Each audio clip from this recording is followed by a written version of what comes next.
ಆಯ್ತಾ? ಪಾಠನ ಶುರು ಮಾಡಲ್ಲ. ಎಷ್ಟು ಶ್ಲೋಕ ಆಗಬೇಕು? 8 ಆಗಿತ್ತಾ?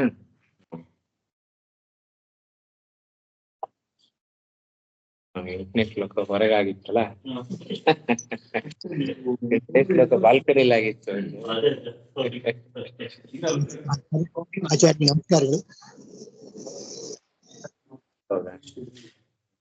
ಸರಿ ಸರಿ.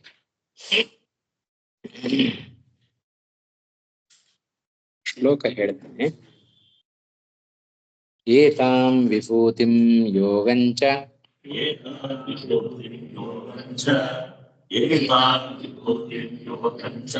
ಮಮ ಯೋ ವೇತ್ತಿ ತತ್ವತಃ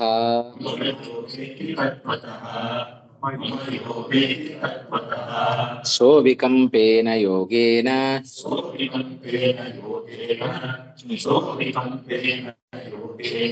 ಯುಜ್ಯತೆ ನಾತ್ರ ಸಂಶಯಃ.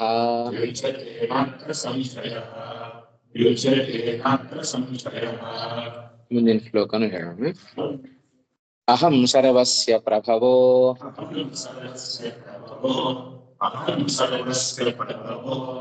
ಮತ್ತಃ ಸರ್ವಂ ಪ್ರವರ್ತತೆ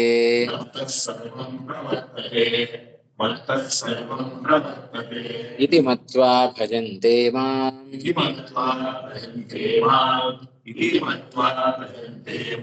ಬುಧಾ ಭಾವ ಸಮನ್ವಿತಾಃ.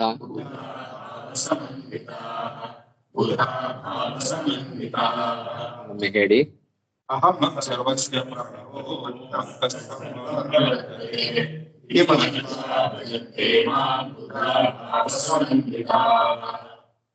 ಮುಂದಿಂದು ಅಲ್ಲ, ಹಿಂದಿನ ಏತಾಂ ವಿಭೂತಿಂ ಯೋ ವೇತ್ತಿ ತತ್ವತಃ ಸೋ ವಿಕಂಪೇನ ಯೋಗೇನ ಯುಜ್ಯತೆ ನಾತ್ರ ಸಂಶಯಃ.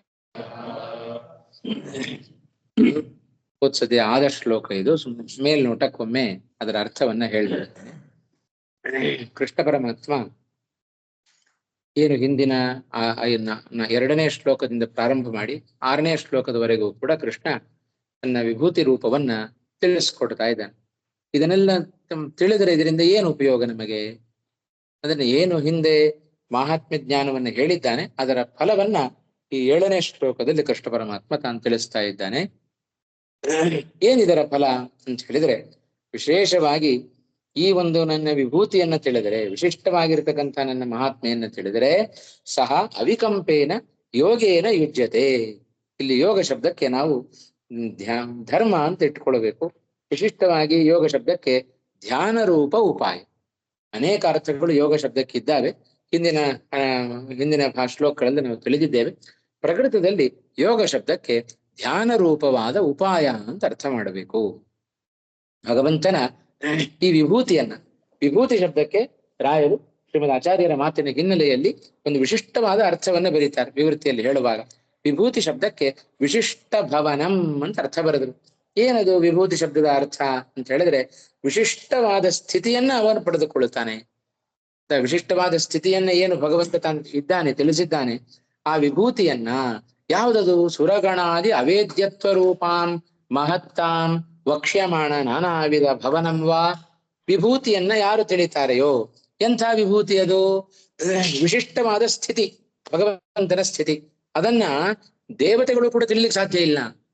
ಅಷ್ಟು ಮಹತ್ವಪೂರ್ಣವಾಗಿರತಕ್ಕಂತಹ ಸ್ಥಿತಿಯನ್ನ, ಅಥವಾ ಮುಂದೆ ಹೇಳ್ತಕ್ಕಂತಹ ನಾನಾ ರೂಪಗಳ ಸ್ಥಿತಿಯನ್ನ, ಮುಂದೆಲ್ಲ ಅನೇಕ ರೂಪಗಳ ವರ್ಣನೆಯನ್ನೆಲ್ಲ ಮಾಡುತ್ತಾನೆ ಕೃಷ್ಣ ಪರಮಾತ್ಮ.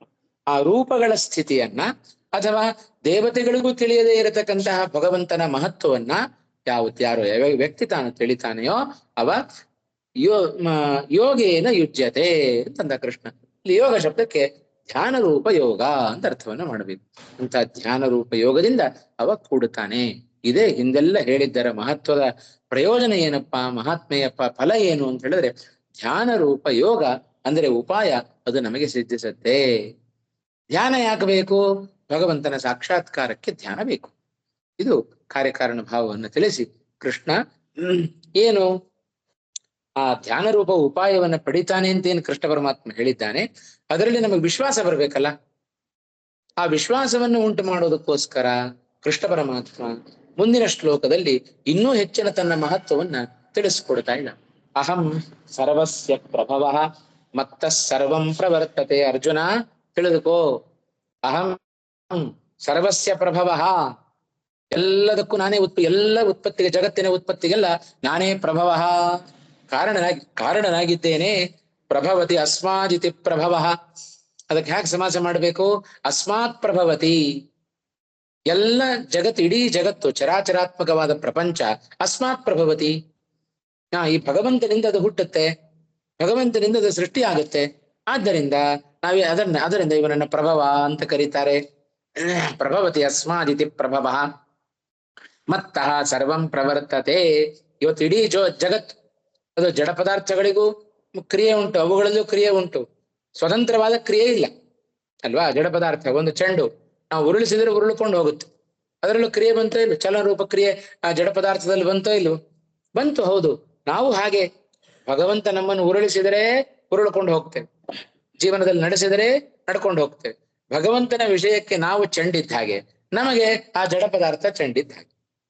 ಭಗವಂತ ಒಳಗಡೆ ನಿಂತು ನಮ್ಮ ಪ್ರೇರಣೆಯನ್ನ ಮಾಡಿ, ವಾಯುದೇವರ ಮೂಲಕ ನಮ್ಮ ಪ್ರೇರಣೆಯನ್ನ ಮಾಡಿ, ತತ್ವಾಭಿಮಾನಿ ದೇವತೆಗಳ ಮೂಲಕ ಕೆಲಸವನ್ನ ಮಾಡಿಸದಿದ್ದರೆ ಈ ದೇಹ, ಅದು ಆ ಚೆಂಡು ಎರಡೂ ಒಂದೇ. ಅದಕ್ಕೂ ನಾವು ಪುಷ್ ಮಾಡ್ತೇವೆ, ಮುಂದಕ್ಕೆ ಹೋಯ್ತು. ಭಗವಂತನ ಒಳಗಡೆ ನಿಂತು ಈ ದೇಹವನ್ನ ಪುಷ್ ಮಾಡಬೇಕು. ಯಾರ ಮೂಲಕ? ಇಷ್ಟು ಜನ ತತ್ವಾಭಿಮಾನಿ ದೇವತೆಗಳ ಮೂಲಕ, ವಾಯುದೇವರ ಮೂಲಕ ಇದನ್ನು ಮುಂದಕ್ಕೆ ದಬ್ಬಿದರೆ ಜೀವನದಲ್ಲಿ ದಿನೇ ದಿನೇ ಮುಂದಕ್ಕೆ ಹೋಗ್ತಾ ಇರ್ತೇವೆ. ಇಲ್ಲದೆ ಹೋದರೆ ನಿಂತಲ್ಲಿ ನಿಂತೇ ಹೋಗುತ್ತೆ ನಮ್ ಗಾಡಿ.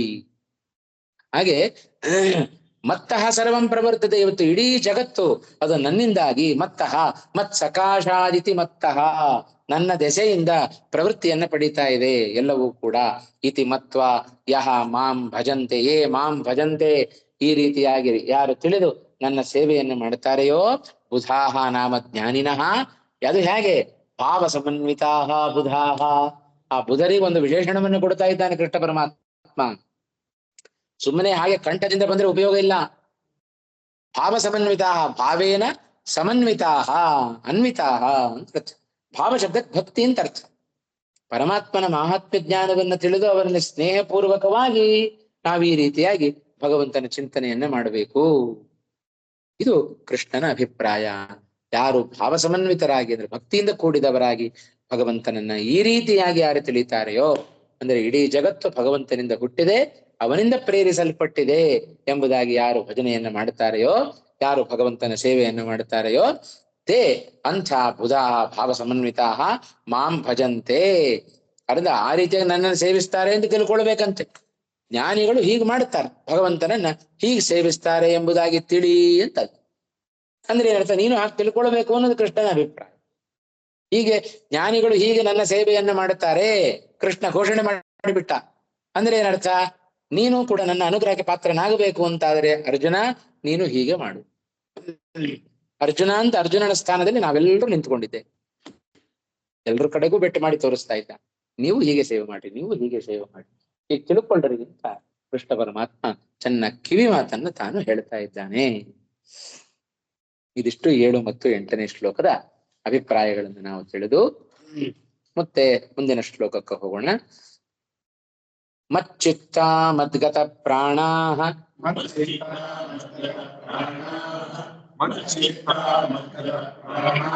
ಬೋಧಯಂತಃ ಪರಸ್ಪರಂ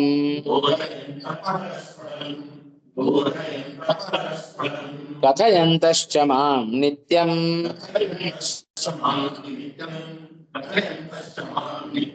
ತುಷ್ಯಂತಿ ಚ ರಮಂತಿ ಚ.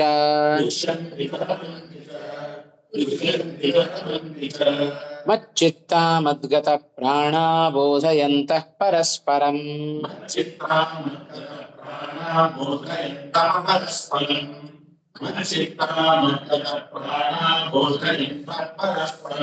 ಕಥಯಂತಶ್ಚ ಮಾಂ ನಿತ್ಯಂ ತುಷ್ಯಂತಿ ಚ ರಮಂತಿ ಚ.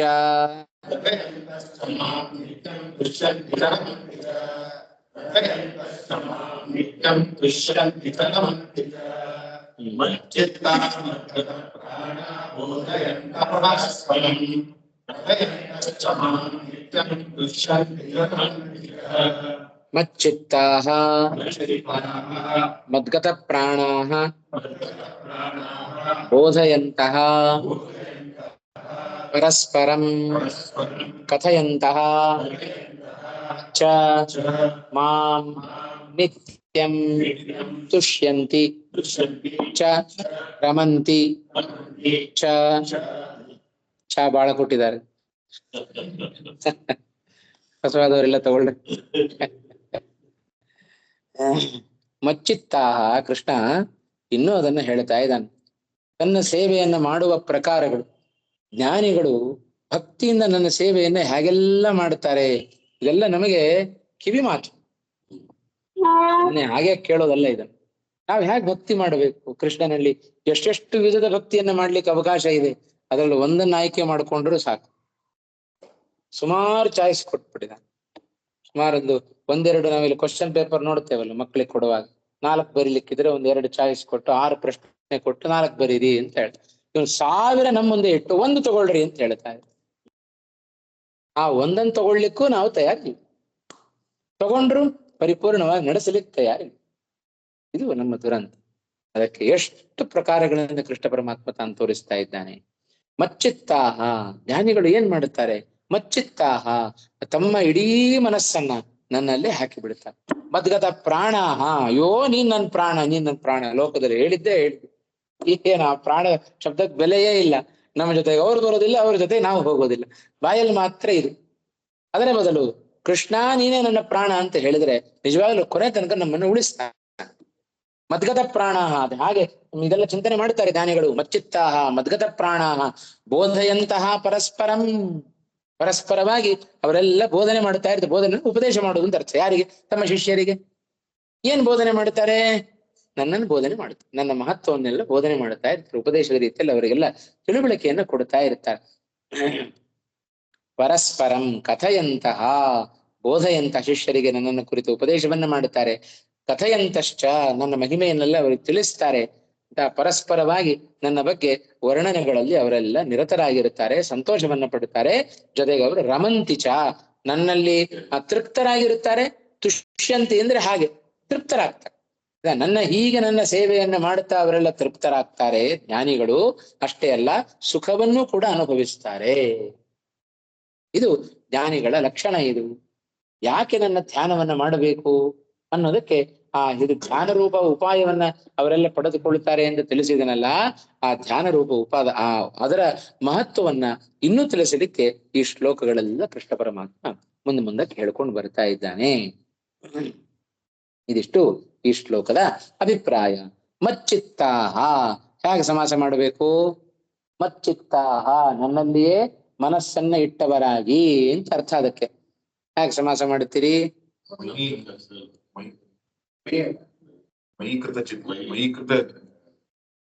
ಬಹುವರಿಗೆ ಸಮಾಸ ಮಾಡಬೇಕು. ಮೈ ಚಿತ್ತಾಹ ತಪ್ಪಲ್ವಾ? ಹೇಗೆ ನಡೆಸಬೇಕು ಚಿತ್ತ ಶಬ್ದ?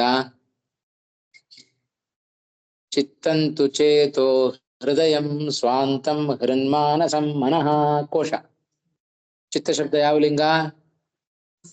ಅದೇ ಚಿತ್ತಾಹ ಹೇಗಾಗುತ್ತೆ? ಮೈ ಚಿತ್ತಂ. ಯಾಕೆ ಚಿತ್ತಾಹ ಹೇಳಿದ್ರೆ ಚಿತ್ತಾನಿ ಹೇಳೋದು ಬೇಡವಾ? ಇಲ್ಲಿ ಬಹುವಚನ ಹೇಳೋದು ಬೇಡವಾ? ಚಿತ್ತಾನಿ ಇಲ್ಲಿ ಬೇಡ, ಯಾಕಂದ್ರೆ ಚಿತ್ತ ಒಂದೇ ಇರೋದು ಮನಸ್ಸು.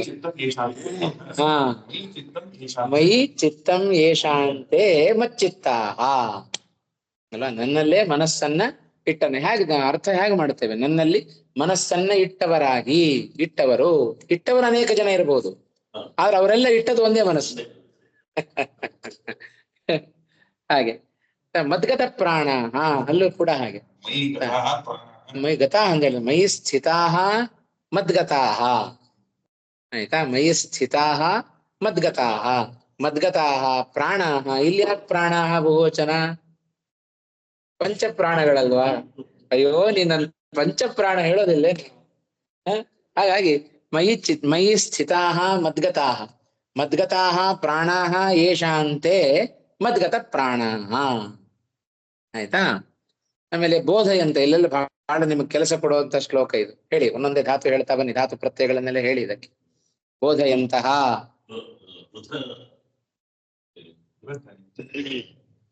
ಅಲ್ಲ, ಅದಕ್ಕೆ ಜ್ಞಾನೇ ಸರಿ, ಆ ಅರ್ಥವನ್ನ ಕೊಡೋ ಅರ್ಥ ಬೇರೆ ಶಬ್ದವನ್ನು ಪ್ರಯೋಗ ಮಾಡುತ್ತಾರೆ. ಬುಧ ಅವಗಮನೆ, ಆಯ್ತಾ? ಬುಧ ಅವಗಮನೆ ಮುಂದೇನು? ಇದು ಶತ್ರುಪ್ರತ್ಯಯ. ಹಾ, ಬೋಧಯಂತಹ, ಬೋಧಯನ್, ಬೋಧಯಂತೌ, ಬೋಧಯಂತಹ. ಬುಧ ಅವಗಮನೆ ಇತಿ ಧಾತೋ ಶತ್ರುಪ್ರತ್ಯಯ ಅಂತ ಶಬ್ದ ಅಂತ ಹೇಳ್ಬೇಕು ಅದಕ್ಕೆ. ಆಯ್ತಾ? ಪರಸ್ಪರಂ ಕಥಯಂತಹ, ಅದು ಕೂಡ ಶತ್ರುಪ್ರತ್ಯಯಾಂತವಾದ ಶಬ್ದವೇ. ಧಾತು ಯಾವುದು?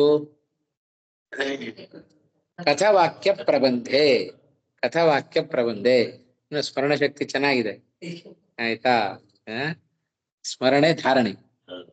ಗ್ರಹಣ ಧಾರಣ ಪಟುರ್ ಬಾಲಹ ಅಂತ ಕರೀತಾರೆ. ಯಾರಿಗ್ ಪಾಠ ಹೇಳಬೇಕು ಅಂದ್ರೆ, ಯಾರ ಗ್ರಹಣ ಮಾಡಿ ಧಾರಣೆ ಮಾಡಿಕೊಳ್ತಾರೋ ಅಂತವ್ರಿಗೆ ಪಾಠ ಹೇಳಬೇಕು ಅಂತ. ಮಾಂ ನಿತ್ಯಂ ತುಷ್ಯಂತಿ. ತುಷ ತುಷ್ಟೌ, ತುಷ ತುಷ್ಟೌ ಅಂತ ಧಾತು. ತುಷ ತುಷ್ಟೌ. ತುಷ್ಟಿ ಅಂದ್ರೆ ಪ್ರೀತಿ. ಆ ತುಷ್ಟಿ ಎನ್ನುವ ಅರ್ಥದಲ್ಲಿ ತುಷ ಧಾತು ಪ್ರಯುಕ್ತವಾಗುತ್ತೆ. ಹಾಗೆ ರಮಂತಿ, ರಮಕ್ರೀಡಾಯಾಮ್, ರಮಕ್ರೀಡಾಯಾಮ್ ಅಂತ ಧಾತು. ಆಯ್ತಾ? ಆ ಧಾತುವಿನ ಲಟ್ಲಕಾರದ ರೂಪ. ತುಷ್ಯಂತಿ ರಮಂತಿ ಎರಡೂ ಕೂಡ ಹಾಗೆ. ಆಯ್ತಾ? ವಿವೃತ್ತಿ ನೋಡ್ತಾ ಹೋಗೋಣ ಇವಾಗ. ಪುನರ್ಭಜನ ಪ್ರಕಾರಮೇವ ಆಹಾ. ಮತ್ತೆ ಜ್ಞಾನಿಗಳು ಮಾಡುವ ಸೇವೆಯ ಪ್ರಕಾರವನ್ನೇ ಈ ಶ್ಲೋಕದಲ್ಲೂ ಕೃಷ್ಣ ತಾನು ತಿಳಿಸಿಕೊಡ್ತಾ ಇದ್ದಾನೆ. 8ನೇ ಶ್ಲೋಕದಲ್ಲಿ ತಿಳಿಸಿಕೊಟ್ಟ, ಅದರಂತೆ 9ನೇ ಶ್ಲೋಕದಲ್ಲಿಯೂ ಕೂಡ ಕೃಷ್ಣ ಪರಮಾತ್ಮ ಅದನ್ನೇ ತಿಳಿಸಿಕೊಡ್ತಾ ಇದ್ದಾನೆ. ಆಯ್ತಾ? ಮಚ್ಚಿತ್ತಾಹ ಅಂದ್ರೆ ಏನು? ಮನ್ನಿಷ್ಠ ಮನಸ್ಕಾಹ. ಇದನ್ನೇ ನಾವು ಶಮ ಅನ್ನುವ ಶಬ್ದದಿಂದನೂ ಕರೀತೇವೆ ನೋಡಿ. ಶಮೋ ಮನ್ನಿಷ್ಠತಾ ಬುದ್ಧಿ ದಮ ಇಂದ್ರಿಯ ನಿಗ್ರಹ. ದಮ ಇಂದ್ರಿಯ ನಿಗ್ರಹ. ಶಮ ಅಂದ್ರೆ ಭಗವನ್ನಿಷ್ಠವಾದ ಬುದ್ಧಿ ಅಂತ ಅರ್ಥ. ಆಯ್ತಾ? ಆ ಗುಣ ಯಾರದ್ದು? ಭಗವದ್ಜ್ಞಾನಿಗಳದ್ದು. ಆಯ್ತಾ? ಮಚ್ಚಿತ್ತಾಹ ಮನ್ನಿಷ್ಠ ಮನಸ್ಕಾಹ ಮದ್ಗತ ಪ್ರಾಣಾಹ. ಇದೆಲ್ಲ ಮೂಲಕರ್ಥ. ಏನದು ಮದ್ಗತ ಪ್ರಾಣಾಹ? ಮದ್ವಿಷಯ ಚೇಷ್ಟಾವಂತಹ. ನನ್ನ ವಿಷಯಕವಾದ ವ್ಯಾಪಾರವುಳ್ಳವರಾಗ್ತಾರೆ. ಚೇಷ್ಟಾ ನಾಮ ವ್ಯಾಪಾರ. ಆಯ್ತಾ? ಚೇಷ್ಟೆ ಅಂದ್ರೆ ವ್ಯಾಪಾರ. ತರಕಾರಿ ವ್ಯಾಪಾರ ಅಲ್ಲ. ಮತ್ತೆ ವ್ಯಾಪಾರ ಅಂದ್ರೆ ಇಲ್ಲಿ ಎಂಥ ವ್ಯಾಪಾರ ಇದು? ನಾನಾ ರೀತಿಯ ವಾಕ್ ವ್ಯಾಪಾರ, ಚಟುವಟಿಕೆ. ಆಯ್ತಾ? ಪೂಜೆ ಮಾಡೋದು, ಆರಾಧನೆ ಮಾಡೋದು, ಅಥವಾ ವಾಕ್ ವ್ಯಾಪಾರ, ನಿರಂತರವಾಗಿ ಅದನ್ನ ಮಾತಿನ ಮೂಲಕ ಭಗವಂತನನ್ನ ಕೊಂಡಾಡೋದು, ಇವೆಲ್ಲ. ಆಯ್ತಾ? ಮದ್ವಿಷಯ ಚೇಷ್ಟಾವಂತಹ ಬೋಧಯಂತಹ, ಶಿಷ್ಯಾನ್ ಪ್ರತಿ ಬೋಧಯಂತಹ. ಶಿಷ್ಯರನ್ನ ಕುರಿತು ಉಪದೇಶ ಮಾಡುತ್ತಾರೆ. ಮಾಂ ಉಪದೇಶೇನ ಇತಿ ಯೋಜ್ಯಂ. ಮೂಲದಲ್ಲಿಲ್ಲ. ಬೋಧಯಂತಹ ಬೋಧನೆ ಮಾಡುತ್ತಾರೆ. ಏನಂತ ಬೋಧನೆ ಮಾಡುತ್ತಾರೆ? ಮಾಂ ಉಪದೇಶೇನ ಇತಿ ಯೋಜ್ಯಂ. ಉಪದೇಶದಿಂದ ನನ್ನನ್ನ ಬೋಧನೆ ಮಾಡ್ತಾರೆ, ಉಪದೇಶ ಮಾಡುತ್ತಾರೆ. ಪರಸ್ಪರಂ ಮಾಂ ಕಥಯಂತಹ ಕೀರ್ತಯಂತಶ್ಚ ನಿತ್ಯಂ ಇದು ಸರ್ವತ್ರಾನ್ವೇತಿ. ಪರಸ್ಪರಂ ಇವರಿಗೆ ಅವರು ಕಥೆಯನ್ನ, ಭಗವಂತನ ಮಹಿಮೆಯನ್ನು ಹೇಳೋದು, ಅವರಿಗೆ ಇವರು ಭಗವಂತನ ಮಹಿಮೆಯನ್ನ ತಿಳಿಸೋದು. ಹೀಗೆ ಪರಸ್ಪರವಾಗಿ ಆ ಕಥೆಯಂತಹ ಅಂದ್ರೆ ಕೀರ್ತನೆ ಮಾಡುತ್ತಾರೆ. ಗುಣಗಳ ಕೀರ್ತನೆಯನ್ನ ಇವರು ಮಾಡುತ್ತಾರೆ, ಅವರು ಮಾಡುತ್ತಾರೆ. ಅದು ಏನು? ನಿತ್ಯ ಅಲ್ಲ, ಒಂದ್ ದಿವಸ ಮಾಡೋದು ಅಷ್ಟೇ ಅಲ್ಲ. ಇದು ನಿರಂತರ ಹೀಗೆ ಮಾಡುತ್ತಾ ಇರ್ತಾರೆ. ಆಯ್ತಾ? ಹೀಗೆ ಮಾಡುತ್ತಾ ಇದು ನಿತ್ಯಂ ಅನ್ನೋದನ್ನ ಸರ್ವತ್ರಾನ್ವೇತಿ. ನಿತ್ಯಂ ಮಚ್ಚಿತ್ತಾಹ, ಪ್ರತಿಯೊಂದು ವಿಶೇಷಣಗಳಿಗೂ ಇಟ್ಕೊಳ್ಳಿ. ನಿತ್ಯಂ ಮದ್ಗತ ಪ್ರಾಣಾಹ, ನಿತ್ಯಂ ಬೋಧಯಂತಹ, ನಿತ್ಯಂ ಪರಸ್ಪರಂ ಕಥಯಂತಹ, ಮಾಂ ಮಾಂ ಕಥಯಂತಹ ತುಷ್ಯಂತಿ ರಮಂತಿ ಚ. ಆ ನಿತ್ಯಂ ಅನ್ನೋದನ್ನ ಸರ್ವತ್ರ ಅನ್ವಯತಿ ಅಂತ ಹೇಳಿದ್ರೆ ಎಲ್ಲಾ ಕಡೆಯೂ ಕೂಡ ಅನ್ವಯಗೊಳ್ಳುತ್ತೆ ಅಂತ ಅರ್ಥ. ತುಷ್ಯಂತಿ ಅನ್ವಯತೆ, ಅದು ಸಮಸ್ತ ಪದ. ಅದು ಅನು ಏತಿ ಅನ್ವಯತಿ. ಅನ್ವಯತೆ ಅನುಸರಿಸತ್ತೆ ಅಂತ ಅರ್ಥ. ಆ ನಿತ್ಯಂ ಅನ್ನುವ ಪದ ಎಲ್ಲಾ ವಿಶೇಷಣಗಳಿಗೂ ಅನುಸರಿಸತ್ತೆ, ಒಂದಕ್ಕಲ್ಲ. ಯಾಕಂದ್ರೆ ಇಲ್ಲ ಕೊನೆಗೆ ಮಾತ್ರ ಹೇಳಿದ್ದಾರೆ ನಿತ್ಯಂ ಪರಸ್ಪರಂ ಕಥೆಯಂತಹ. ಹಾಗಾದ್ರೆ ಅವುಗಳನ್ನೆಲ್ಲ ಆಗಾಗ ಮಾಡ್ತಾರೆ ಅಂತ ಅರ್ಥವೋ? ಅಲ್ಲ ಅಲ್ವಾ? ಅದಕ್ಕೋಸ್ಕರ ಎಲ್ಲಾ ಕಡೆ ಇಟ್ಕೊಳ್ಬೇಕು ಅಂತ ರಾಯರು ಸೂಚನೆ ಮಾಡಿದರು. ತುಷ್ಯಂತಿ ಅಂದ್ರೆ ಏನರ್ಥ? ತೃಪ್ತಾಹ ಭವಂತಿ. ಯಾವ ವಿಷಯದಲ್ಲಿ? ಭಗವಂತನ ವಿಷಯದಲ್ಲಿ. ಭಗವಂತನ ವಿಷಯದಲ್ಲಿ ತೃಪ್ತಿ. ಸಾಕು, ಇವತ್ತೊಂದ್ ದಿವ್ಸ ಪೂಜೆ ಮಾಡಿದೆ, ಜೀವನ ಪೂರ್ತಿ ಪೂಜೆ ಮಾಡೋದಿಲ್ಲ. ತೃಪ್ತಿ. ಅದಕ್ಕೆ ಅಲ್ಲಿ ಸ್ಪಷ್ಟವಾಗಿ ಬರೀತಾರೆ, ಈಗ ತಿಳ್ಕೊಳ್ತೀರಿ ನೀವು ಅಂತಲೇ ಅಲ್ಲಿ ಸ್ಪಷ್ಟವಾಗಿ ಬರೀತಾರೆ. ವಿಷಯೇಶು ಅಲಂ ಬುದ್ಧಿಮಂತಹ ಭವಂತಿ. ಜ್ಞಾನಿಗಳು ನಾವೆಲ್ಲ ಇವತ್ತು ಭಗವಂತನ ವಿಷಯದಲ್ಲಿ ತೃಪ್ತರಾಗ್ತಾ ಇದ್ದೇವೆ, ನಾವೆಲ್ಲ ಅಜ್ಞಾನಿಗಳು ಅಂತ ಅರ್ಥ. ಆಯ್ತಾ? ಹಾಗಾಗಿ ಜ್ಞಾನಿಗಳು ಏನ್ ಮಾಡ್ತಾರೆ ಅಂತ ಹೇಳಿದ್ರೆ ವಿಷಯೇಶು ಅಲಂ ಬುದ್ಧಿಮಂತಹ ಭವಂತಿ ತುಷ್ಯಂತಿ ತೃಪ್ತಾಹ ಭವಂತಿ. ವಿಷಯ ಪದಾರ್ಥಗಳ ವಿಷಯದಲ್ಲಿ ಸಾಕು ಅಂತ ಅನ್ಸತ್ತಂತೆ ಅವರು. ಹೊಟ್ಟೆ ತುಂಬಾ ಊಟ ಮಾಡಿದ ನಂತರ ಒಂದು 10 ನಿಮಿಷ ನಮಗೆ ಸಾಕು ಅಂತ ಅನ್ಸುತ್ತೆ, ಜೀರ್ಣ ಆಗುತ್ತೆ, ನಮಗೆ ಮತ್ತೆ ಶುರು ಆಗುತ್ತೆ. ಅವಾಗ ಮಾತ್ರ ನಮಗೆ ಅಲಂ ಬುದ್ಧಿ ಬರೋದು, ಸಾಕು ಅಂತ. ಬೇರೆ ವಿಷಯಗಳಲ್ಲಿ ಬರೋದೇ ಇಲ್ಲ ನಮಗೆ. ಅದಕ್ಕೆ ಜ್ಞಾನಿಗಳು ಹಾಗಲ್ಲ, ಅವ್ರು ಮುಂದೆ ಎಷ್ಟೇ ಬಂಗಾರ ತಗೊಂಡೋಗಿಟ್ರು ಸಾಕು ಅಂತ ಅಂತಾರಂತೆ, ಬೇಡ ನನಗಿದು. ವಿಷಯೇಶು ಅಲಂ ಬುದ್ಧಿಮಂತಹ ತತ್ರ ಹೇತು. ಯಾಕೆ ಅವರು ವಿಷಯ ಪದಾರ್ಥಗಳಲ್ಲಿ ಆಸಕ್ತಿ ಇಲ್ಲ, ಯಾಕೆ ಅವರು ತೃಪ್ತರಾಗಿದ್ದಾರೆ ಅಂದ್ರೆ ಪ್ರಮಂತಿಚ, ಅವ್ರು ಭಗವಂತನ ಪರಸ್ಪರ ಗುಣಗಳ ಗಾನದಲ್ಲಿ ಅವರು ಸುಖ ಪಡ್ತಾ ಇರ್ತಾರೆ. ಈ ಸುಖ ಅವರಿಗೆ ಬೇಕಾಗಿಲ್ಲ. ಈ ಜಡವಾದ ಬಂಗಾರದ ಸುಖ, ಈ ವ್ಯಕ್ತಿಗಳ ಸುಖ ಅಥವಾ ವಿಷಯ ಪದಾರ್ಥಗಳಿಂದ ಸಿಗುವ ಸುಖ ಇದು ಅವರಿಗೆ ಬೇಡ. ಯಾಕೆಂದ್ರೆ ಇದಕ್ಕಿಂತ ದೊಡ್ಡ ಸುಖವನ್ನ ಅವರು ಭಗವಂತನ ಕೀರ್ತನೆಯಲ್ಲಿ ಭಗವಂತನ ಉಪದೇಶವನ್ನು ಮಾಡುತ್ತಾ ಅದರಲ್ಲಿ ಅವರು ಅನುಭವಿಸ್ತಾ ಇರ್ತಾರೆ. ಆದ್ದರಿಂದ ಅವರಿಗೆ ವಿಷಯ ಪದಾರ್ಥಗಳಲ್ಲಿ ಅಲಂಬುದ್ಧಿ ಸಹಜವಾಗಿ ಬಂದು ಬಿಡುತ್ತೆ. ಇದೆಲ್ಲ ಜ್ಞಾನಿಗಳ ಲಕ್ಷಣ. ವಿಷಯ ಪದಾರ್ಥಗಳಲ್ಲಿ ಆದಷ್ಟು ಬೇಗ ನಾವು ಅಲಂಬುದ್ಧಿಯನ್ನ ತಂದುಕೊಳ್ಳಬೇಕು, ಅದೇ ದೊಡ್ಡ ಮಾರ್ಗ. ಅದು ಒಂದು ಬಂತು ಅಂದರೆ ನಾವು 60% ಜೀವನದಲ್ಲಿ ಗೆದ್ದ ಹಾಗೆ. ಏನದಕ್ಕೆ ಕಾರಣ? ತತ್ರಣಂ ತಸ್ಮಿನ್ ವಿಷಯೇ ವಿಷಯೇಷು ವಿಷಯ ಪದಾರ್ಥೇಶು ಅಲಂ ಬುದ್ಧಿ ವಿಷಯೇ ಕೋ ಹೇತು ರಮಂತಿ ಚ ಪುತ್ರ.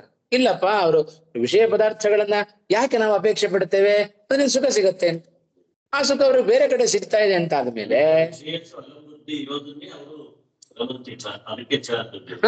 ಹೌದು, ತತ್ರ ಹೇತು ರಮಂತಿ ಚ. ರಮಂತಿ ಸುಖಂ ಅನುಭವಂತಿ ಅಂತ ಅರ್ಥ. ಆಯ್ತಾ? ಆಯ್ತಾ? ಅಷ್ಟೇ ಅಲ್ಲ, ತುಷ್ಯಂತಿ ಚ ರಮಂತಿ ಚ. ಅವರು ತೃಪ್ತರಾಗಿಯೂ ಇರುತ್ತಾರೆ, ಸುಖವಾಗಿಯೂ ಇರ್ತಾರೆ. ಆ ಯು ಅಂತ ದೀರ್ಘ ಹೇಳ್ತೇವೆ, ಅದೇ ಚ ಶಬ್ದದ ಅರ್ಥ. ಈ ತೃಪ್ತಿಗೆ ಕಾರಣ ಏನು ಅಲ್ವಾ? ಈಗ ನಮಗೆ ಹೊಟ್ಟೆ ಹಸಿಬಿದ್ರೆ ತಿನ್ಬೇಕು ಅಂತ ನಾವು ಬಯಸ್ತೇವೆ. ಹೊಟ್ಟೆ ತುಂಬಿದ ಮೇಲೆ ನಾವು ತಿನ್ಬೇಕು ಅಂತ ಅನ್ಸಲ್ಲ, ಹೌದಾ ಇಲ್ಲ? ನಮಗೆ ಸಾಕು ಅಂತ ಅನ್ಸುತ್ತೆ. ಇವರಿಗೂ ಹಾಗೆ ಸಾಕು ಅಂತ ವಿಷಯ ಪದಾರ್ಥಗಳಿಗೆ ಇವರು ಸಾಕು ಅಂತ ಅನ್ಸಿದ್ ಯಾಕೆ ಅಂದ್ರೆ ವಿಷಯ ಪದಾರ್ಥಗಳ ಸಂಘ ನಮ್ಮ ಸುಖಕ್ಕೋಸ್ಕರ ಬೇಕು, ಹೌದಾ? ಆ ಸುಖ ಅವರು ಬೇರೆ ಕಡೆ ಸಿಗ್ತಾ ಇದೆ ಅಂತ ಆದ್ಮೇಲೆ, ಅದರಿಂದ ಅವರು ಸಮಾಧಾನಗೊಂಡಿದ್ದಾರೆ ಅಂತ ಆದ್ಮೇಲೆ ಇದನ್ನ ಯಾಕೆ ಅಪೇಕ್ಷೆ ಪಡುತ್ತಾರೆ? ಇದೆಲ್ಲ ಅವರಿಗೆ ತುಚ್ಛ. ತುಷ್ಯಂತಿ, ಅದಕ್ಕೆ ಮೊದಲು ಅದನ್ನು ಹೇಳಿದ ಕೃಷ್ಣ. ರಮಂತಿಚ ತುಷ್ಯಂತಿಚ ಅಂತ ಹೇಳಲಿಲ್ಲ, ತುಷ್ಯಂತಿಚ ರಮಂತಿಚ. ತೃಪ್ತರಾಗಿದ್ದಾರೆ, ವಿಷಯ ಅಲಂಬುದ್ಧಿ ಅವರಲ್ಲಿ ಉಂಟು, ಅದರಿಂದಾಗಿ ತೃಪ್ತರಾಗಿದ್ದಾರೆ. ಅದು ಯಾವುದಕ್ಕೆ ಕಾರಣ? ಅವರ ಸುಖ, ಅವರು ಸುಖವನ್ನು ಅನುಭವಿಸ್ತಾರಲ್ಲ, ಅದೇ ಅದಕ್ಕೆ ಕಾರಣ. ಅವ್ರು ಸುಖವಾಗಿ ಇರೋದಕ್ಕೆ ಏನಪ್ಪ ಕಾರಣ ಅಂತ ಹೇಳಿದ್ರೆ ಅವ್ರ ವಿಷಯ ಅಲಂಬುದ್ಧಿ ಅದಿದೆ. ಆದ್ದರಿಂದ ಅವ್ರು ಸುಖವಾಗಿ. ಸುಖ ಹೇಗೆ? ವಿಷಯ ಅಲಂಬುದ್ಧಿ ಇದ್ರೆ ಅದರಿಂದಲೇ ನಮಗೆ ಸುಖ ಬರೋದು ಅಂತ ಹೇಳಿದ್ರೆ ಇಲ್ಲಪ್ಪ, ಅವ್ರು ಬೇರೆ ಬೇರೆ ಹಿಂದೆ ಹೇಳಿದ್ದೇವಲ್ಲ ನಾವು, ಅದರಿಂದ ಅವರು ಸುಖವನ್ನು ಅನುಭವಿಸ್ತಾ ಇರ್ತಾರೆ. ಅದರಿಂದ ಆ ಜ್ಞಾನಿಗಳ ಸುಖಕ್ಕೆ ವಿಷಯ ಪದಾರ್ಥಗಳ ಅವಶ್ಯಕತೆ ಇಲ್ಲ. ಆದ್ರೆ ನಾವು ತಿಳ್ಕೊಂಡಿದ್ದೇವೆ ಇವುಗಳಿಂದಲೇ ನಮಗೆ ಸುಖ ಅಂತ. ಇವುಗಳನ್ನು ಬಿಟ್ಟು ಮತ್ತೊಂದು ಸುಖ ನಮಗೆ ಬರ್ಲಿಕ್ಕೆ ಅವಕಾಶ ಇದೆ, ಅದನ್ನು ಪಡ್ಕೊಳ್ಳಿಕ್ಕೆ ಪ್ರಯತ್ನ ಮಾಡಬೇಕು. ಆ ಸುಖ ಶಾಶ್ವತ, ಇದೆಲ್ಲ ಅಶಾಶ್ವತ, ನಶ್ವರವಾದ ಸುಖ. ವಿಷಯ ಪದಾರ್ಥಗಳಿಂದ ಬರುವ ಸುಖ ಅದು ನಶ್ವರವಾದ ಸುಖ. ಆಯ್ತಾ? ಇದಿಷ್ಟು ಬಹಳ ಒಳ್ಳೆಯ ಬುದ್ಧಿ ಮಾತನ್ನ ಕೃಷ್ಣ ಪರಮಾತ್ಮ ನಮಗ್ ತಿಳಿಸಿಕೊಟ್ಟಿದ್ದಾನೆ. ಸರಿ ಹೋಯ್ತಾ ಎಲ್ಲಾ ಪದಗಳಿಗೆ? ಆದ್ರಿಂದ ಅವರಿಗೆ ಅಲೌಕಿಕವಾದ ಆ ಸುಖವನ್ನು ಅನುಭವಿಸಿದವರು ಪ್ರಾಪಂಚಿಕ ಸುಖದ ಬಗ್ಗೆ ಅವರು ಹೆಚ್ಚು ತಲೆ ಕೆಡಿಸ್ಕೊಳ್ಳೋದಿಲ್ಲ. ಇದು ಸಿಕ್ಕಿದ್ರು ಸರಿ, ಸಿಗದೇ ಇದ್ರು ಸರಿ. ಅವ್ರಿಗೇನ್ ಯಾಕೆ ಅಂದ್ರೆ ನಾವು ಸಿಗದೇ ಇದ್ರು ಏನ್ ಚಿಂತೆ ಮಾಡೋದಿಲ್ಲ. ಯಾಕೆಂದ್ರೆ ಅಲಂಬುದ್ಧಿ, ಆ ಅಲಂಬುದ್ಧಿಯಿಂದಲೇ ಅವರು ಆ ಸುಖವನ್ನು ಅನುಭವಿಸ್ತಾ ಇದ್ದಾರೆ. ನಮ್ಗೆ ಇದರಲ್ಲಿ ಅಲಂಬುದ್ಧಿ ಬಾರದ ಬರುತ್ತಾ ನಮಗೆ ಆ ಸುಖದ ಸುಳಿವೂ ಸಿಗೋದಿಲ್ಲ. ತೇಷಾಂ ಸತತ ಯುಕ್ತಾನಾಂ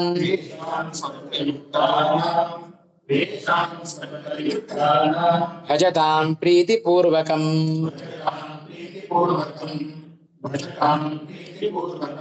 ದದಾಮಿ ಬುದ್ಧಿಯೋಗಂ ತಂ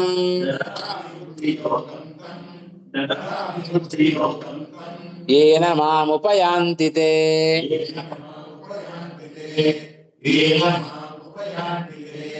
ತೇಷಾಂ ಸತತಯುಕ್ತಾನಾಂ ಭಜತಾಂ ಪ್ರೀತಿಪೂರ್ವಕಂ.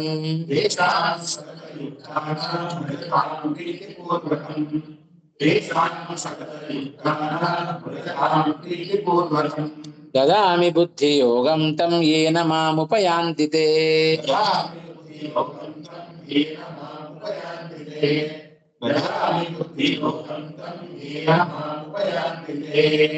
ತೇಷಾಂ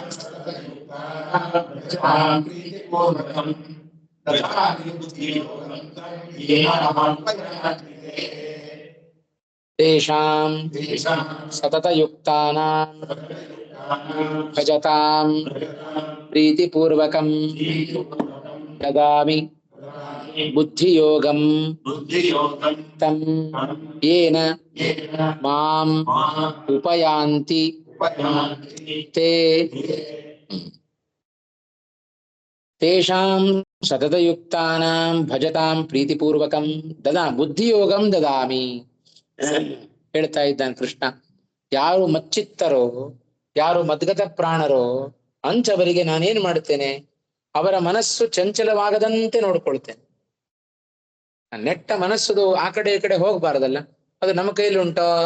ಇಲ್ಲ. ನಮ್ಮ ಮನಸ್ಸಿನ ಹತೋಟಿ ನಮ್ಮ ಕೈಯಲ್ಲಿಲ್ಲ. ಅದು ಕೃಷ್ಣ ಮಾಡಿಸಿದ್ರೆ ಉಂಟು, ಇಲ್ಲೇ ಇದ್ರಿಲ್ಲ. ಅದನ್ನ ಹೇಳ್ತಾ ಇದ್ದಾನೆ, ಯಾರು ಮಚ್ಚಿತ್ತರೋ, ಯಾರು ಮದ್ಗತ ಪ್ರಾಣರೋ ಅವರ ಮನಸ್ಸು ಆಚೆ ಈಚೆ ಹೋಗದಂತೆ ನಾನು ನೋಡ್ಕೊಳ್ತೇನೆ. ಹಿಂದೆ ಅದನ್ನೆಲ್ವ ಹೇಳಿದ್ದು, ಯೋಗಕ್ಷೇಮಂ ವಹಾಮ್ಯಂ. ಕೃಷ್ಣ ಹೇಳಿದ, ಅವರ ಯೋಗ ಕ್ಷೇಮ ಅದಿಷ್ಟು ನನ್ನ ಜವಾಬ್ದಾರಿ ಅಂತ ಕೃಷ್ಣ ಪರಮಾತ್ಮ ತಾನು ತಿಳಿಸಿಕೊಟ್ಟ. ಅದರಂತೆ ಪ್ರೀತಿಪೂರ್ವಕಂ ಭಜತಾಂ, ಯಾರು ಅತ್ಯಂತ ಪ್ರೀತಿ ಅಂದ್ರೆ ಹಾಗೆ ನಾವು ಲೋಕದಲ್ಲಿ ಅನೇಕರಲ್ಲಿ ಅನೇಕ ರೀತಿಯಾದ ಪ್ರೀತಿಯನ್ನ ನಾವು ಹಾಕ್ತೇವೆ. ನಮಗಿಂತ ಹಿರಿಯರಲ್ಲಿ ಹಾಕುವ ಪ್ರೀತಿಯನ್ನ ಭಕ್ತಿ ಅಂತ ಕರೀತಾರೆ. ನಮಗೆ ಸಮಾನರಾದವರಲ್ಲಿ ಹಾಕುವ ಪ್ರೀತಿಯನ್ನ ಸ್ನೇಹ ಅಂತ ಕರೀತಾರೆ. ನಮಗಿಂತ ಕೆಳಗಿನವರಲ್ಲಿ ಹಾಕುವ ಪ್ರೀತಿಯನ್ನ ವಾತ್ಸಲ್ಯ ಅಂತ ಕರೀತಾರೆ. ಈ ವ್ಯತ್ಯಾಸ ಇದೆ. ಹಾಗಾಗಿ ನಮಗಿಂತ ಉತ್ತಮೋತ್ತಮನಾಗಿರ್ತಕ್ಕಂಥ ವ್ಯಕ್ತಿ ಅವ ಭಗವಂತ, ಅವನಲ್ಲಿ ಹಾಕುವ ಪ್ರೀತಿಯನ್ನೇ ನಾವು ಭಕ್ತಿ ಅಂತ ಕರಿತೇವೆ. ಯಾರು ನನ್ನನ್ನ ಪ್ರೀತಿಪೂರ್ವಕವಾಗಿ ನನ್ನ ಸೇವೆಯನ್ನೇ ಯಾರು ಮಾಡುತ್ತಾರೆಯೋ, ಅಂದ್ರೆ ಭಕ್ತಿ ಪುರಸ್ಸರವಾಗಿ ಯಾರು ಪ್ರೀತಿಯನ್ನ ಮಾಡುತ್ತಾರೆಯೋ, ಸೇವೆಯನ್ನ ಮಾಡುತ್ತಾರೆಯೋ ಅಂಥ ಜ್ಞಾನಿಗಳಿಗೆ ಬುದ್ಧಿಯೋಗಂ ದದಾಮಿ. ಏನ ಮಾಂ ಉಪಯಾಂತಿ, ಅವರು ಯಾವ ಉಪಾಯದಿಂದ ಅವರು ನನ್ನನ್ನು ಹೊಂದಲಿಕ್ಕೆ ಸಾಧ್ಯವೋ ಅಂಥ ಬುದ್ಧಿಯೋಗವನ್ನ ನಾನು ಕೊಡುತ್ತೇನೆ ಅಂತ. ಇದಕ್ಕಿಂತ ದೊಡ್ಡ ಉಪಕಾರ ಮತ್ತೇನು ಬೇಕು ಕೃಷ್ಣನದ್ದು ಅಲ್ವಾ? ಇಂಥ ಮಹಾ ಉಪಕಾರ. ಅದಕ್ಕೆ ನೋಡ್ರಿ, ಈ ದೊಡ್ಡ ಉಪಕಾರವನ್ನ ಪಡ್ಕೊಳ್ಬೇಕಾದ್ರೆ ಅದರ ಹಿಂದೆ ಎಷ್ಟು ಕೆಲಸ ಬೇಕು ನಮ್ಮದು ಅಂತ. ಶಮ, ದಮ, ಅವುಗಳ ಮೂಲಕ ಧ್ಯಾನ, ಆ ಧ್ಯಾನದ ಮೂಲಕ ನಿರಂತರವಾದ ಅವನಲ್ಲಿ ಭಕ್ತಿ ಆಗ ಮಾಡಿದರೆ ಅಂಥವರಿಗೆ ಬುದ್ಧಿರೂಪ ಉಪಾಯ ನಾನು ಕೊಡುತ್ತೇನೆ ಅಂತ ಕೃಷ್ಣ ಹೇಳ್ತಾ ಇದ್ದ. ನಮ್ಗೆ ಇದ್ಯಾವುದು ಬೇಡ, ಡೈರೆಕ್ಟ್ ಅಲ್ಲಿಗೆ ಕರ್ಕೊಂಡು ಹೋಗ್ಬಿಡು. ನಾನು ಕ್ಯೂ ಹಚ್ಚಲಿಕ್ಕೆ ತಯಾರಿಲ್ಲ, ನೇರವಾಗಿ ದರ್ಶನ ಮಾಡಿಸ್ಬಿಟ್ರೆ ಸ್ವಲ್ಪ ಅನ್ಸ್ಬಿಟ್ಟು, ನೇರವಾಗಿ ದರ್ಶನ ಮಾಡಿಸಿದ್ರೆ ಬಹಳ ಖುಷಿ ನಮಗೆ. ಬರೀ VIP ಆಗಲ್ಲ, VVIP ಆಗ್ಬೇಕು ಅಂತ ಬಯಸ್ತೇವೆ ನಾವು. ಆಯ್ತಾ? ಹಾಗೆ ಕೃಷ್ಣ ಎಷ್ಟು ಹಂತವನ್ನ ನಮ್ಮ ಮುಂದೆ ಇಡ್ತಾ ಇದ್ದಾನೆ ಅನ್ನೋದನ್ನ ನಾವು ತಿಳಿಬೇಕು. ತೇಷಾಂ ಸತತಯುಕ್ತಾನಾಂ ಪ್ರೀತಿಪೂರ್ವಕಂ ಭಜತಾಂ ತೇಷಾಂ, ಹೀಗೆ ಅನ್ವಯ ಮಾಡ್ಬೇಕು ಅದಕ್ಕೆ. ಆಯ್ತಾ?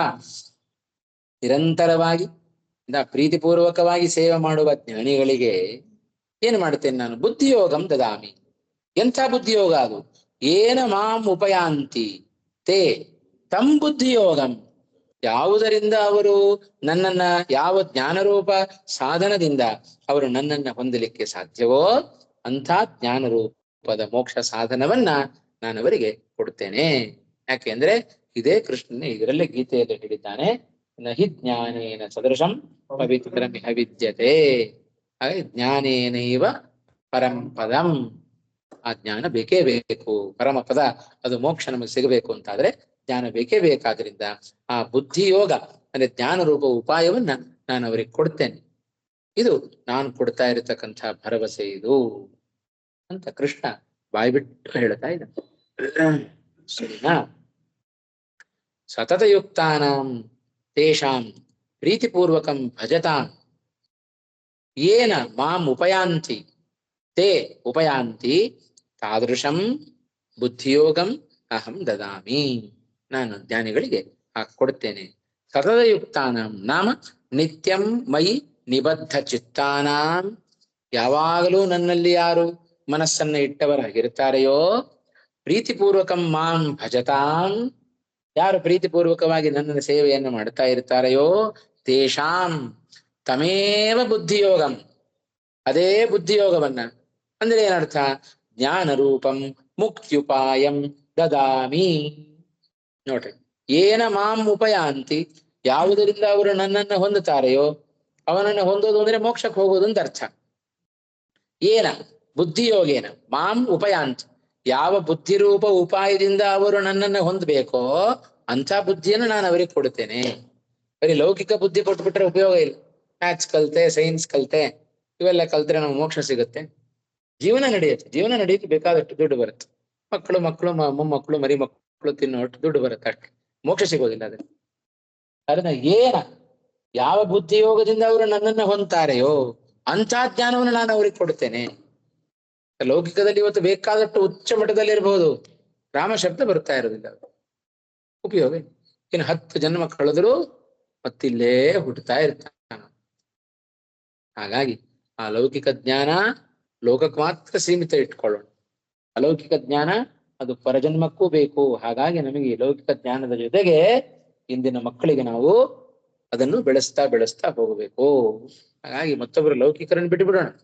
ನಮಗಂತೂ ಅದು ತಿಳಿದಿದೆ ಅಲ್ವಾ, ಮಕ್ಕಳಿಗೂ ಹೇಳೋ ಅಂತ ಮೀರ್ ಬಿಟ್ಟಿದೆ. ಇವಾಗ ಮೊಮ್ಮಕ್ಕಳನ್ನಾದ್ರೂ ಆ ರೀತಿ ಬೆಳೆಸೋ ಪ್ರಯತ್ನ ಆದ್ರೂ ಮಾಡೋಣ ಅಲ್ವಾ. ಮುಂದೆ ಹುಟ್ಟೋ ಮಕ್ಕಳಿಗಾದ್ರೂ ಆ ರೀತಿ ಪ್ರವೃತ್ತಿಯನ್ನ ಮಾಡ್ಬೇಕು ನಾವು ಅನ್ನೋ ಹಿನ್ನೆಲೆಯಲ್ಲಿ ಕೃಷ್ಣ ಪರಮಾತ್ಮನ ಈ ಮಾತನ್ನ ನಾವು ಇಟ್ಕೊಳ್ಬೇಕು. ಏನ ಬುದ್ಧಿಯೋಗೇನ ಮಾಂ ಉಪಯಾಂತಿ ತಂ ಇತ್ಯನ್ವಯ. ಹೀಗೆ ಅನ್ವಯವನ್ನು ಇಟ್ಕೊಳ್ಬೇಕು ಅಂತ ರಾಯ್ ಬಿಡಿಸಿ ಬಾಲಾದರ್ಶ ಪಾಠ ಹೇಳ್ತಾ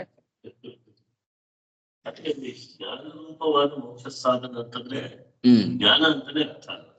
ಮೋಕ್ಷಕ್ಕೆ ಸಾಧನ ಬರ್ತದೆ.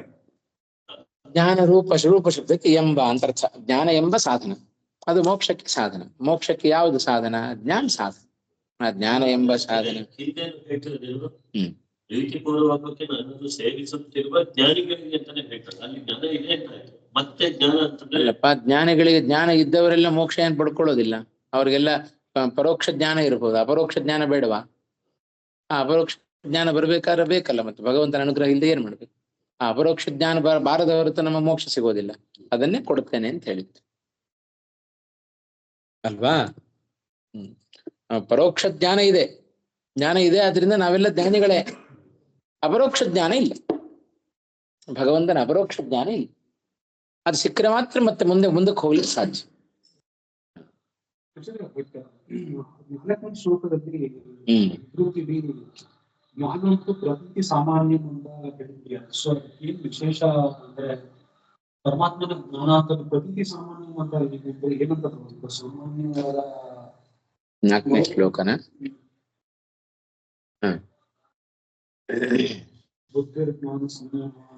ಬುದ್ಧಿರ್ಜ್ಞಾನಮಸಮ್ಮೋಹಃ ಕ್ಷಮಾ ಸತ್ಯಂ ದಮಃ ಶಮಃ ಸುಖಂ ದುಃಖಂ ಭವೋ ಭಾವೋ ಭಯಂಚ ಭಯಮೇವ ಚ.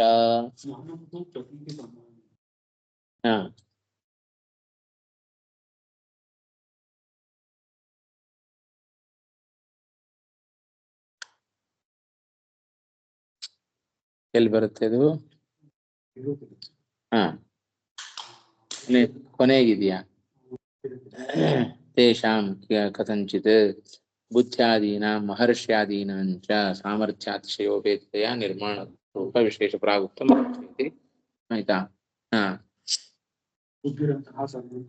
ಬುದ್ಧಿ ಅಂತಃ ಅಂತ ಓದಬಾರದು. ಬುದ್ಧಿ ಅಂತಃಕರಣಂ ಕಾರ್ಯಾಕಾರ್ಯ ನಿಶ್ಚಯೋವ ಜ್ಞಾನಂತೂ ಪ್ರತೀತಿ ಸಾಮಾನ್ಯಂ ಅಸಮ್ಮೋಹ.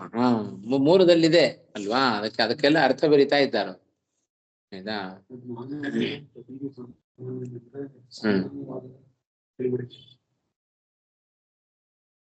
ಜ್ಞಾನ ಅಂದ್ರೆ ಎಂಥ ಜ್ಞಾನ ಅಂತ ಬರೆದ್ರೆ ಅಷ್ಟೇ. ಪ್ರತೀತಿ ಶಬ್ದಕ್ಕೆ ಜ್ಞಾನ ಅಂತ ಅರ್ಥ. ಪ್ರತೀತಿ ಶಬ್ದಕ್ಕೆ ಜ್ಞಾನ ಅಂತ ಅರ್ಥ. ಏನು ಜ್ಞಾನ? ಸಾಮಾನ್ಯವಾದ ಜ್ಞಾನ, ಸಾಮಾನ್ಯ ಜ್ಞಾನ ಪರಮಾತ್ಮನದ್ದೇ. ಪರಮಾತ್ಮನದ್ದೇ ಸಾಮಾನ್ಯ ಜ್ಞಾನ. ಏನು ಸಾಮಾನ್ಯ ಜ್ಞಾನಕ್ಕೂ ವಿಶೇಷ ಜ್ಞಾನಕ್ಕೂ ವ್ಯತ್ಯಾಸ ಇಲ್ವಾ? ಭಗವಂತ ಸರ್ವತ್ರ ವ್ಯಾಪ್ತನಾಗಿದ್ದಾನೆ, ಸಾಮಾನ್ಯ ಜ್ಞಾನ ಇದು. ವಿಶೇಷ ಜ್ಞಾನ ಏನು? ಭಗವಂತ ತತ್ತದ್ರೂಪನಾಗಿ ತತ್ತದ ಆಕಾರನಾಗಿ ಆ ವಸ್ತುಗಳಲ್ಲಿ ಇದ್ದಾನೆ ಅಂತ ತಿಳ್ಕೊಂಡ್ರೆ ಅದು ವಿಶೇಷ ವಿಜ್ಞಾನ ಆಯ್ತು. ಅದು ವಿಜ್ಞಾನ ಆಯ್ತು. ಜ್ಞಾನಂ ಪ್ರತೀತಿ ಸಾಮಾನ್ಯ. ಪ್ರತೀತಿ ಶಬ್ದಕ್ಕೆ ಜ್ಞಾನ ಅಂತ ಅರ್ಥ. ಜ್ಞಾನ ಶಬ್ದಕ್ಕೆ ಸಾಮಾನ್ಯ ಜ್ಞಾನ ಅಂತ ಅರ್ಥ. ಸಾಮಾನ್ಯ ತಿಳುವಳಿಕೆ, ಬೇಸಿಕ್ ನಾಲೆಡ್ಜ್ ಅಂತಾರಲ್ಲ ಹಾಗೆ. 10 ವರ್ಷ ಅವನಿಗೆ ಬೋಧನೆ ಮಾಡಿ ಮಾಡಿ ಎಕ್ಸ್ಪೀರಿಯನ್ಸ್ ಆಯ್ತು ಅಂದ್ರೆ ಒಳ್ಳೆ ಸೈಂಟಿಸ್ಟ್ ಒಳ್ಳೆ ವಿಜ್ಞಾನಿ ಆಗ್ತಾನೆ. ಹಾಗೆ ಅಂದ್ರೆ ಜ್ಞಾನ ಶಬ್ದಕ್ಕೆ ಹಾಗರ್ಥ. ಸರಿನಾ? ಅಲ್ಲಿ ನಿಲ್ಸ್ಕೊಂಡಿರೋಣ.